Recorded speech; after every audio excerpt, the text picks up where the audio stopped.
अस्सलाम वालेकुम नाज़रीन। आजकल हम तशदीद पढ़ रहे हैं और इसमें हम आज एक नया कायदा पढ़ेंगे। मैंने आपको यहाँ पे कायदे बताए थे और मैंने कहा था कि ये कायदा एंड में आएगा तो वहीं पे आपको बताऊँगी। क्या है कि पहला हरफ मुतहर्रक, दूसरा साकिन और तीसरा मुशद्दद हो।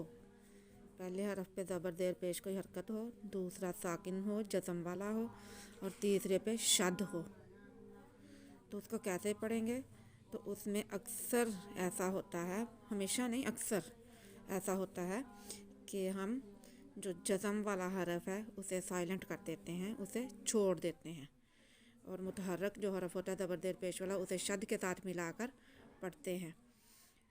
क्या हमें बताया जा रहा है कि पहला हरफ अगर ज़बर ज़ेर पेश वाला यानी मुतहर्रक हो, दूसरा साकिन हो, जज़म वाला हो, तीसरा हरफ जो है उस पर शद हो, तो उसको कैसे पढ़ेंगे? ज़ाहिर सी बात है साकिन के साथ तो शद को मिलाने से रहे। तो उसमें हम ऐसे करेंगे कि अक्सर मरतबा ऐसा होता है कि उसको मुतहर्रिक हरफ जो ज़बर ज़ेर पेश वाला है उसको हम मुशद्दद के साथ मिला देते हैं और साकिन हरफ जो है उसे हज़फ कर देते हैं, साइलेंट कर देते हैं।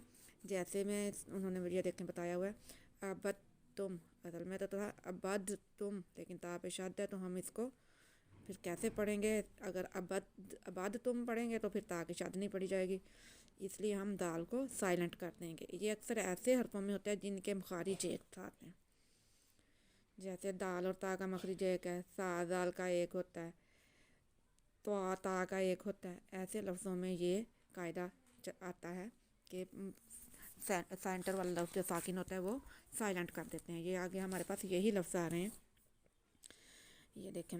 हमज़ा अऊज़ु बिल्लाहि मिनश शैतानिर रजीम, बिस्मिल्लाहिर रहमानिर रहीम। हमज़ा ज़बर आ, हात क़ा ज़बर हत, आहत। हमज़ा ज़बर आ, हात क़ा ज़बर हत, आहत। अब हम ता को कैसे पढ़ें? जब हमने इसे तो आ को पढ़ लिया तो ता को कैसे पढ़ें? इसलिए हम ये ता जो है साइलेंट कर देंगे, हा को ता के साथ मिलाएंगे, ता को छोड़ के ता के साथ। हमज़ा ज़बर आ, हा ता ज़बर हत, ता पेश तू, आहत तू, आहत तू, ता को साइलेंट कर देंगे। हमज़ा ज़बर आ, हा ता ज़बर हत, ता पेश तू, आहत तू। कायदा क्या बताया गया? पहला हरफ मुतहर्रिक हो, दूसरा साकिन हो, तीसरा मुशद्दद हो। तो जहाँ ये अक्सर ऐसे लफ्ज़ों में आता है जहाँ पे दोनों लफ्ज़ों का मखरिज एक ही हो, जैसे त्वा और ता का मखरिज एक ही है, तो अब हमारा त्वा नहीं पढ़ सकते। और वैसे भी ये है कि जब शद है तो उसे पढ़ने के लिए हमें हरकत के साथ मिलाना पड़ेगा, जज़म के साथ शद मिलती नहीं है, तो हम इसे साइलेंट कर देंगे। आहत तू, बा ज़बर बा, सीन ता ज़बर सत, बसत, ता ज़बर ता, बसत ता। यहाँ पे भी तो हमारा साइलेंट हो गया, बसत ता। आहत तू, इस पे अगर हम वक्फ करेंगे तो हम पढ़ेंगे आहत, आहत, बसत, बसत।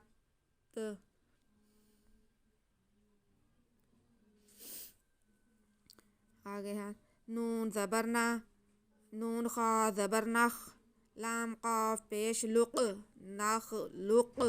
काफ जो है हुरूफ कलकला में से है, लेकिन यहाँ पे अब हमने क्या करना है कि ये हुरूफ कलकला में छोड़ना पड़ेगा, क्योंकि अगले काफ पे हमारे पास शद है, तो लाम को बारीक काफ से मिलाएंगे।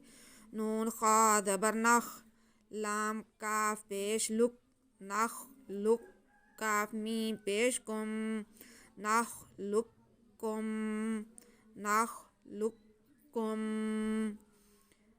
ये जो मोटा काफ है, नुक्तों वाला काफ है, इसे हम यहाँ पे साइलेंट करेंगे। नख लुक कुम, काफ ता ज़बर कत, दाल साइलेंट होगा क्योंकि ता पे शद है।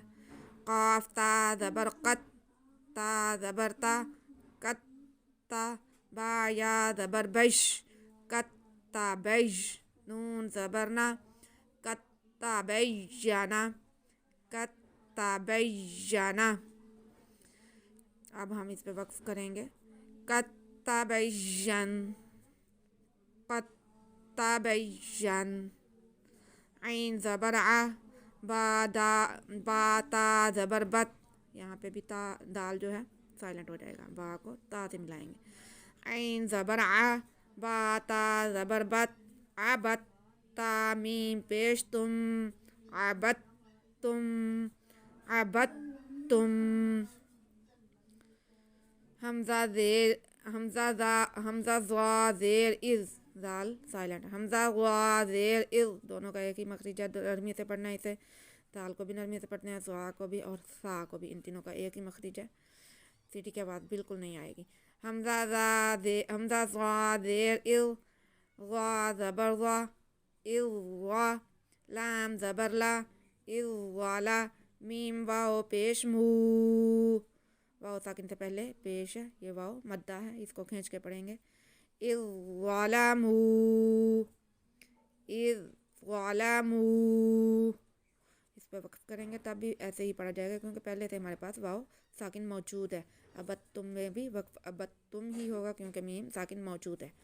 इज़ वाला मू, वक्फन पढ़ेंगे, इज़ वाला मू, एक से ऐसा ही। आगे फिर वैसा ही लफ्ज़ है, दाल साकिन, पहले मुतहर्रिक काफ, फिर दाल साकिन, फिर दाल मुशद्दद।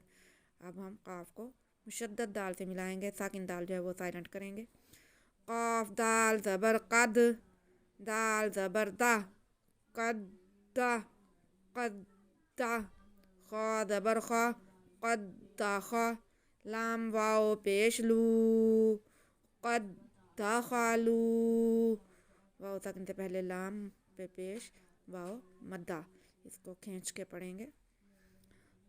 कद्दा खालू, कद्दा खालू, वक्फ करेंगे तभी में इसे ऐसे ही पढ़ेंगे, इसमें कोई तब्दीली नहीं आएगी, क्योंकि हमारे पास वाओ साकिन मौजूद है। कद्दा खालू,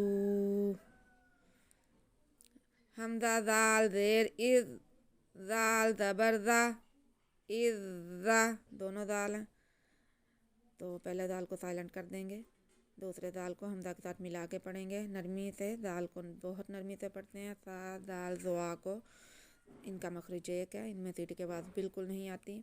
हमजा दाल जेर इज़, दाल ज़बर ज़ा, इज़्ज़ा, हा ज़बर हा, इज़्ज़ाहा, बा ज़बर बा, इज़्ज़ाहाबा, इज़्ज़ाहाबा, इस पे अब वक्फ करेंगे तो बा को साकिन करेंगे। पहले तो हमारे पास साकिन लफ्ज़ आ रहे थे तो कोई वक्फ का मसला नहीं था, वैसे ही पढ़ना था वक्फ में भी और रुमा में भी, लेकिन यहाँ पे हम बा को साकिन करेंगे क्योंकि बा पे ज़बर है। इज़्ज़ाहाबा, तो अब हम वक्फ करेंगे तो बा को साकिन करेंगे। इज़्ज़ाहाब, बा चूँकि हरूफ कलकला है, इस पे कलकला भी करेंगे। इज़्ज़ाहाब, इज़्ज़ाहाब, आहत्तु, बसत्ता, आहत, बसत, नखलुकुम, कत्तबैयना, कत्तबैयन, आबत्तुम, इज़्ज़लमू, क़द दखलू, इज़्ज़हबा, इज़्ज़हब। जी नाज़रीन, आज का सबक हमारा यहीं तक है। तशदीद का ये नया कायदा था, इसकी आप मशक कर लें। हमें दुआ में याद रखें। अल्लाह हम सब का हामी नासिर हो। अल्लाह हाफिज़।